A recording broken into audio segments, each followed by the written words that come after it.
Então, a gente tem hoje uma política que faz um uso idolátrico dos valores da tradição espiritual e usando em vão o nome de Deus para proteger aquilo que Deus não protegia e deixar de proteger aquilo que Deus manda proteger.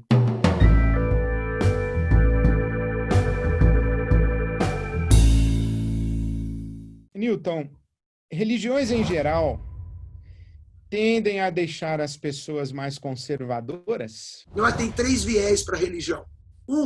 A tentativa de conquistar essa sociedade, que eu acho que são, às vezes, movimentos que são galvanizados, principalmente por polarizações, por questões maiores de ordem política, né, que usam da energia da religião. Outro jeito é ela tentar viver separadamente desse mundo, que é a escolha, muitas vezes, de ultra-ortodoxos. E tem uma terceira, que é a tentativa da religião tentar renovar a inspiração que a religião sempre foi para o ser humano, para a vida e para a civilização. Deveria ser uma energia de renovação desse mundo e não na contraposição desse mundo. Eu não acho que a religião ela produz pessoas conservadoras. Tá? Eu acho que essa é parte dessa conversa que o mundo tem que voltar a ter. Tá? Com qual é o valor da presença do sagrado e da religião no nosso mundo, e há uma demanda por essa conversa novamente. Eu acho que a religião torna as pessoas mais conservadoras quando ela é associada a poder e verdade. Porque se eu tenho a verdade e você não concorda comigo, você está equivocado, você tem a mentira, você tem o erro, você tem o engano. E eu tenho a verdade. Se o meu Deus é o verdadeiro, o seu é o falso. Se a minha moral é a verdadeira, a sua é a falsa. Então, tudo aquilo que não concorde com a minha visão de mundo é uma ameaça ao meu mundo. Então, eu me torno conservador, tendo você como um adversário e hostilizando você porque você ameaça o mundo conforme eu o percebo. E quando a religião está associada a projeto de poder, então, fósforo e gasolina, né? Porque o poder não permite questionamento, não deixa espaço. Agora, quando a religião ela é associada às virtudes do espírito, digamos assim, e aí a gente pode usar ou a compaixão, a misericórdia, a benevolência, a caridade, o amor, ela é uma religião de índole mais libertária. Então, eu acho que o fundamentalismo religioso ele está associado à verdade e poder, e as tradições de espiritualidade mais libertárias estão associadas às virtudes do amor. Então, quando a religião cai para poder e verdade, ela se torna muito perigosa. Quando a religião se associa às virtudes do amor, ela se torna libertária e libertadora. Um dos 10 mandamentos ordena não usar o nome de Deus em vão. Os políticos podem usar o nome de Deus para legitimar as suas ações? Não devem, porque é um mandamento, né? Mas podem. E acredito que nesse tempo em que nós estamos vivendo, estão usando e abusando do nome de Deus, né? Usando o nome de Deus para legitimar os seus projetos de poder. E isso não é uma novidade na história. Os poderosos sempre reivindicam o nome de Deus, porque usar o nome de Deus é usar o absoluto. Então, reivindicar para si uma obediência que só é devida a Deus. Somente Deus deve ser acatado, acolhido em termos absolutos. Então, quando um político usa o nome de Deus para legitimar o seu projeto de poder, ele está capturando uma lealdade que não lhe é devida. E isso parece que tem sido uma tônica dos nossos tempos, né? O que você acha, Newton? Eu acho que é o primeiro alerta de fake news da história. Né? Porque eu acho que o Criador está muito preocupado com o em vão, né? Exatamente como você dizia, o fato de que tem um uso, né, que é exatamente para empoderamento indevido, né? Pessoas que não têm, às vezes, sequer até poderia ser até uma linguagem, né, própria de um indivíduo que tem uma vida religiosa e tudo mais. Não é o caso, na maioria das vezes é o uso justamente no imaginário das pessoas, representa muitas coisas, representa o absoluto, como você disse, e representa um nível, às vezes, até de integridade, né, de qualificação ao indivíduo, né, que é o em vão aqui. Né, não é uma coisa, né, que você tem essa qualificação para apresentar, pelo menos por esse viés. Eu acho importante esse destaque que você faz para o em vão, porque é desconectado, inclusive, do próprio caráter de Deus, né? Isto é, usar o nome de Deus para chancelar determinadas posturas, atitudes, valores e projetos que não tem nada a ver com os propósitos ou com a própria identidade divina. Então, é nesse sentido que é um uso vazio, indevido, né? Desconectado do caráter de Deus, seria isso, mais ou menos. A verdade é que existe um vácuo na sociedade secular para o lugar da religião. Final do século XIX, princípio do século XX, parecia tão claro, né, que a religião seria esvaziada em tantos sentidos, e a religião não se esvaziou. Então, assim, existe uma pujança religiosa e ela fica à deriva, né, como uma energia dentro da sociedade, dentro das comunidades. E aí nós temos aventureiros que veem essa possibilidade e esse vácuo, né, onde a religião não está encaixada, entrelaçada de uma maneira orgânica com a vida da sociedade. Uhum. Faz todo sentido. Tem uma pergunta para você. No livro de Samuel, Deus está em desacordo com a unção de um rei para o povo de Israel. E a tradição profética é igualmente crítica dos reis. Então, que relação deve ser estabelecida entre religião e política? No tempo bíblico, nós tínhamos 3 éticas que elas dialogavam. Né? Uma ética que é a ética dos reis, que eram gestores, estavam preocupados, como os nossos reis hoje em dia estão preocupados com a economia, como será o futuro, né? Como você vai gerir depois de crises e tudo mais o mundo. Então, existe uma lógica e uma ética dos reis, né, que é muito importante para a sociedade, muito importante. Você tinha os profetas que representavam a ética humana, né, a importância do valor humano, né, os profetas estão sempre apontando isso, né, chamando a atenção contrapondo ao dinheiro, a gestão material, essa gestão da humanidade, dos valores da humanidade. Mas existia uma terceira ética, que eu acho que é essa a mais problemática, porque o mundo que separou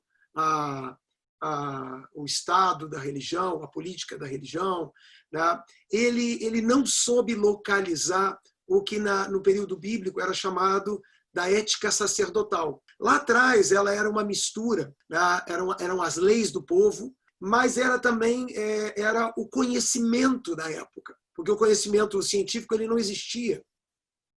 Então, o sacerdote ele acumulava essa autoridade das leis e da ciência. E nós temos hoje na nossa sociedade, nós temos a ética dos reis representados pelo executivo, nós temos a ética profética, que deve ser representada pelo Supremo, pelo Judiciário, mas é a ética sacerdotal, que seriam os médicos de hoje, seriam os cientistas de hoje, que diriam a sua nação e teriam essa autoridade na narrativa social para dizer isso é o que nós fazemos nessa situação. E dialogar, obviamente, com a ética profética e a ética do rei nessa governança. Eu acho interessante o que você fala, que a religião parecia morta no final do século passado e ela ganha um novo fôlego E pensando nessa relação de religião e política, e dessas éticas que você está trabalhando aí, eu lembrei do Benjamin falando do capitalismo como religião. O que seria da ética sacerdotal a dimensão do sagrado ou do santo, a gente pode brincar com as duas expressões aí, aquilo que deve ser preservado, deve ser protegido, deve receber o cuidado, que seria especialmente a vida humana. Então, todo esse saber sacerdotal que protege o que é santo. E esta santidade se perdeu na sociedade secularizada, mas o conceito de sagrado não se perdeu, ele foi só deslocado. Então, hoje, a gente trata como sagrado ou como imexível, intocável, algumas coisas que a tradição bíblica e a tradição religiosa judaico e cristã também chamavam outras coisas, né? Então, a maneira como religião e política estão hoje imbricadas é uma maneira em que a política vai usar os valores, os conceitos, os princípios da lógica religiosa, mas aplicá-los em favor de outros objetos. Então, a gente tem hoje uma política que faz um uso idolátrico dos valores da tradição espiritual, dos valores do sagrado ou do santo. Mas eu acho que é isso que está acontecendo, essa promiscuidade dos campos, em que a política vai tomar posse do que não é seu, degenerando aquilo e usando em vão o nome de Deus para proteger aquilo que Deus não protegia e deixar de proteger aquilo que Deus manda proteger. Você acha que, então, essa separação entre Estado e Igreja, ela, se a gente for pensar assim, ela é positiva ou negativa para a liberdade religiosa? Eu acho que é positiva essa separação Estado e Igreja, no sentido de o Estado não ter uma religião oficial. A gente não vive num Estado teocrático. A gente vive num Estado democrático de direito. Então, um Estado onde há uma separação entre religião e Estado não é um Estado sem religião. Esse aí seria um Estado arreligioso, não seria um Estado laico. Mas é um Estado que reconhece todas as expressões de religiosidade da sua sociedade. Então, acredito que essa separação ela é benéfica, sim, ela é muito razoável. Eu concordo com você e acho que a busca da democracia, ela favoreceu todas as liberdades. Eu acho que esse é o lado realmente positivo, mas a dimensão religiosa, no sentido do sagrado, ela tem que estar presente no Estado, em qualquer construção social. Eu acho que é esse um dos dramas, né, que a gente tem hoje de falta de significado coletivo, como a gente tem uma reação de dessecularização, que vai ter que repensar talvez esse molde anterior, onde essa separação foi muito importante e positiva, mas talvez ela tenha atendido muito mais a uma emergência da realidade de 2 séculos atrás, 3 séculos atrás, e o mundo de hoje peça uma nova reorganização desses significados. E eu acho muito interessante que até bem pouco tempo existia essa sugestão de que a fé era uma experiência própria de quem era ignorante e que no ateísmo e na secularização que descarta a religião existia uma certa inteligência, de que ser ateu é ser mais inteligente.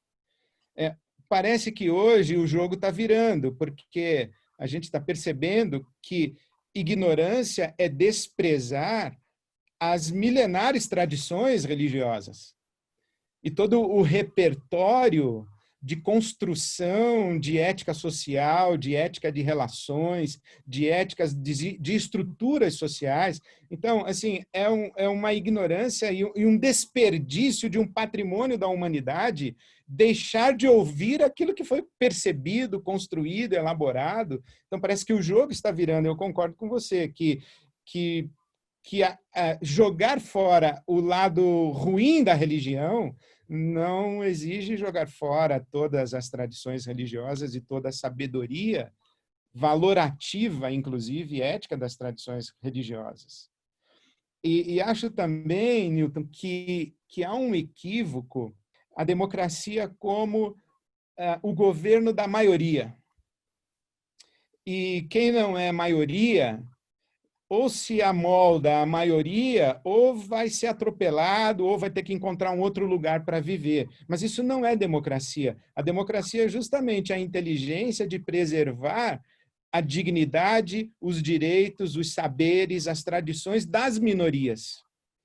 Porque uma sociedade onde as minorias não têm espaço, ela não é uma sociedade democrática, é uma sociedade totalitária.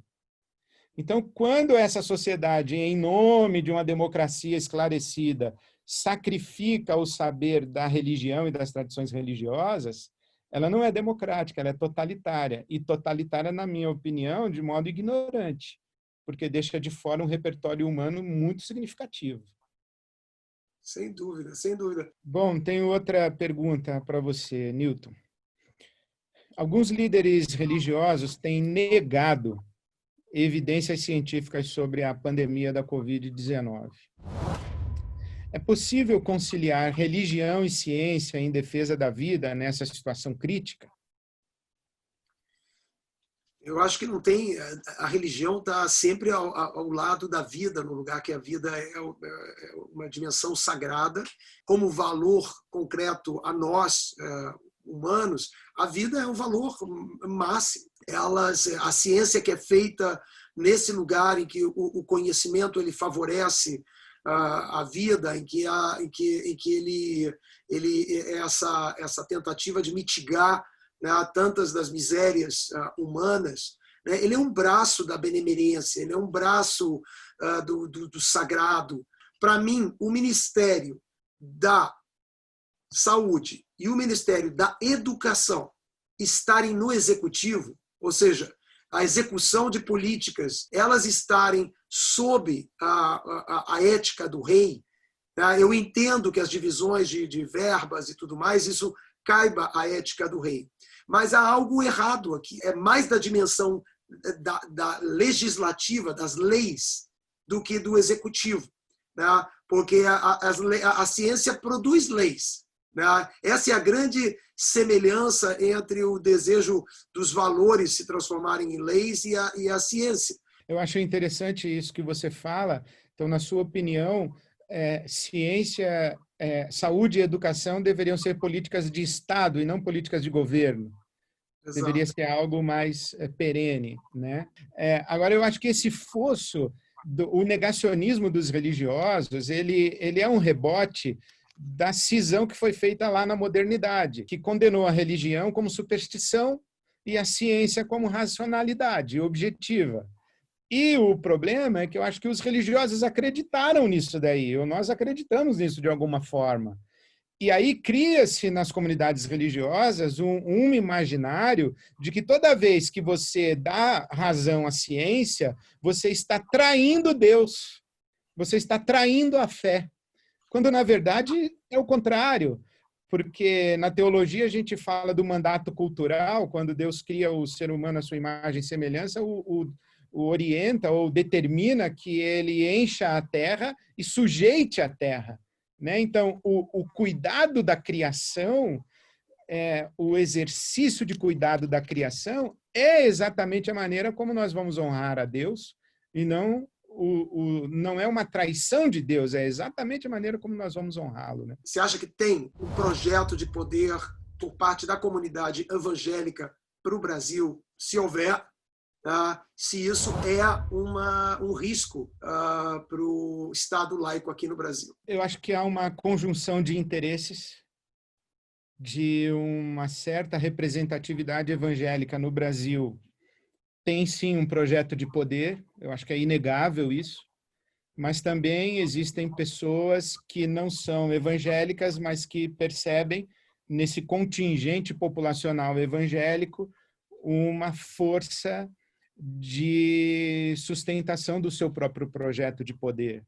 Existe uma escola de pensamento evangélico que acredita que está fazendo um bem para o país, conquistando o poder político, o poder de governar, mas eu acredito que é um projeto muito equivocado. O profeta é quem fazia consciência crítica de Israel. E, inclusive, era o profeta quem colocava o dedo na cara do rei. Quando o profeta começa a frequentar o palácio, entra na folha de pagamento do rei, começa a frequentar os banquetes do rei, e ele perde a sua dimensão profética. O Martin Luther King dizia isso, que a igreja é a consciência crítica do Estado. Mas quando a igreja se vincula, se associa, fica amalgamada ao Estado, ela se perde e faz o Estado se perder também. Então, eu acredito que esse projeto de poder político que existe na igreja evangélica e esse projeto de poder que instrumentaliza determinado segmento evangélico destrói as duas pontas. Se é uma ameaça para o Estado laico no Brasil, eu espero que não. Eu espero que isso tenha vida curta. Na minha percepção, isso é insustentável. Então, eu não acredito que seja uma ameaça, mas que é um projeto de poder, eu não duvido. A questão para nós é que aqui nós não estamos hoje num estado de exceção, de emergência. Né? Nós estamos em pleno exercício do Estado de Direito e tudo mais. Então, a pergunta para mim também vai para esse lugar. Se exatamente nessas condições, que não são condições que talvez, como é que eu vou dizer assim, justificassem, né, essa perda de limites entre instâncias e poderes, né, dentro do jogo democrático, fazer o uso desse poder se ele não tem um elemento a mais de malignidade. Sim, faz todo sentido. Dentro do segmento evangélico, houve uma divisão. A igreja evangélica hoje ela está dividida entre apoio ao governo Bolsonaro e resistência ou rejeição, ou seja, que nome se dê ao governo Bolsonaro. Eu pergunto para você se na comunidade judaica aconteceu a mesma coisa, se houve uma divisão entre os que apoiaram e não apoiaram, que apoiam e não apoiam, e se essa polarização deve ser vista com preocupação ou com naturalidade? Os judeus, como grupo no Brasil, são uma minoria bastante, um grupo muito pequeno. Né? E aqui fica muito claro como houve um desejo de arrastar, digamos assim, toda uma narrativa religiosa. Ela não é nacional. Né? Você vê que a bandeira de Israel desfila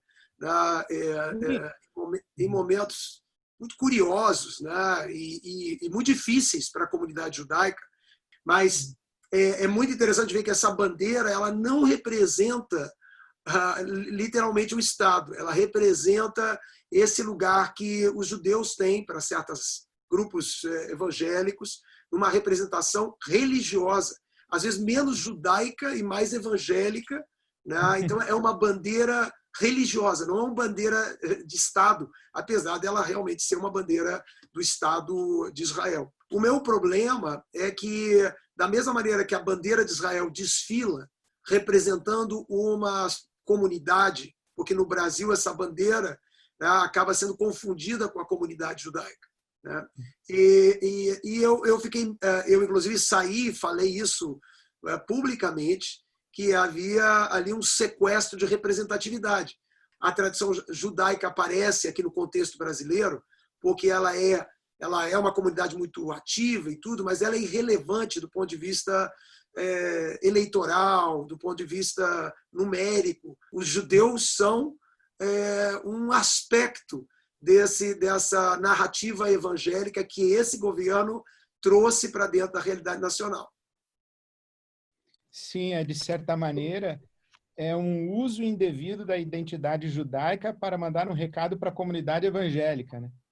Exatamente. O evangélico, ele vê Israel como o povo escolhido de Deus e ele acredita que estar ao lado de Israel e ter Israel ao seu lado significa estar debaixo da bênção de Deus.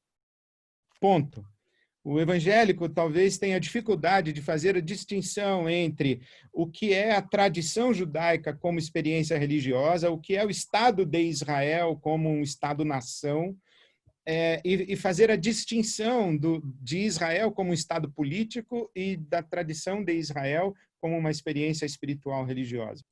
Existe alguma forma de preconceito contra os evangélicos por parte dos progressistas brasileiros? Eu acho que existe mais ignorância do que preconceito, né? Ou se é que a gente pode separar as duas coisas, porque tratar a igreja evangélica como um bloco monolítico, aí está uma grande ignorância, um desconhecimento, a ignorância no sentido de desconhecimento da realidade, né?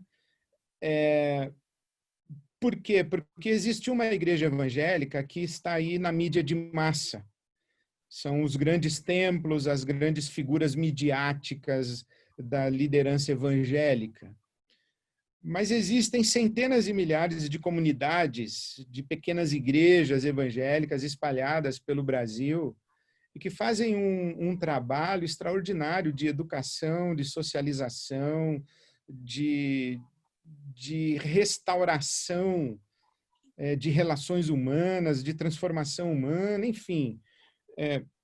Então, quando a gente pega essa comunidade e vê só a ponta do iceberg, que é a comunidade que está na mídia, e trata a igreja evangélica como se fosse aquilo, ou como se toda a igreja evangélica fosse aquilo, então isso demonstra ignorância e há uma certa razão em ter não só um preconceito, mas um conceito do que é ser evangélico. Agora, existe na igreja evangélica um segmento progressista muito significativo também, né? Você acha que tem uma similaridade com a islamofobia, com o mesmo tipo de fenômeno que aconteceu com a tradição islâmica, onde certos grupos mais radicais se tornaram porta-vozes? Exatamente. O problema não é o judaísmo, não é o islamismo, não é o cristianismo, é o fundamentalismo dentro das três tradições. Então, dentro da comunidade evangélica, um subgrupo fundamentalista, extremista, com índole totalitária, com índole autoritária, moralista, legalista, etc., captura todo o imaginário. Eu acredito que é uma similaridade, né? O nosso grande adversário não é a tradição religiosa diversa da nossa, é o fundamentalismo, inclusive o fundamentalismo dentro da nossa própria tradição. Eu queria dizer do prazer que foi ter essa conversa com você, Newton. Eu acompanho você faz tempo e ter essa oportunidade da gente conversar foi muito significativa para mim. Quero agradecer a sua generosidade e a sua hospitalidade da nossa conversa. Só posso dizer uma palavra técnica aqui nossa, que é amém. Espero que a gente possa ter criado aqui um vínculo, que a gente possa renovar essas conversas e para mim sempre muito importante encontrar espaços para diálogo verdadeiro, muito, muito especial mesmo.